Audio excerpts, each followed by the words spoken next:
পঞ্চায়েতে আমি যেহেতু মনীন্দ্রনগরের পঞ্চায়েতের প্রধান, আমার শারীরিক অসুস্থতার জন্য আমি আজকে পঞ্চায়েত থেকে ইস্তফা জানিয়েছি। সরকার বদলের পর ফের পঞ্চায়েত প্রধানের পদত্যাগ করলেন বহরমপুর ব্লকের তৃণমূল পরিচালিত মনীন্দ্রনগর গ্রাম পঞ্চায়েতের প্রধান সুষমা ঘোষ। তার স্বামী প্রাক্তন বহরমপুর শহর যুব তৃণমূলের সভাপতি পাপাই ঘোষ। অস্ত্র আইন সহ একাধিক ধারায় সম্প্রতি অভিযোগ ওঠে পাপাই ঘোষের বিরুদ্ধে। সেই সময় থেকে তিনি পলাতক।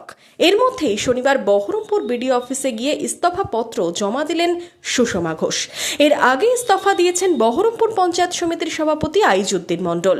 ইস্তফা দিয়েছেন বহরমপুর ব্লকের দৌলতাবাদ গ্রাম পঞ্চায়েতের প্রধান, ভাকুরি 1 নম্বর গ্রাম পঞ্চায়েতের প্রধানও। এবার ইস্তফা দিলেন মনীন্দ্রনগর গ্রাম পঞ্চায়েতের প্রধান সুষমা ঘোষ। তার দাবি, শারীরিক অসুস্থতার কারণেই তার পদত্যাগ। কারণ আমার শরীরের সমস্যা খুব একটা ভালো যাচ্ছে না। আমার শারীরিক সমস্যার জন্য আমি আজকে পঞ্চায়েত থেকে পদত্যাগ জানাচ্ছি। আমি বিডিও সাহেবের কাছে এসে পদত্যাগ করেছি। না, কেউ চাপ দেয়নি, আমাকে কেউ ভয়ও দেখায়নি। আমি নিজের স্ব ইচ্ছাতেই যাচ্ছি। Bureau report, Madhyabanga news.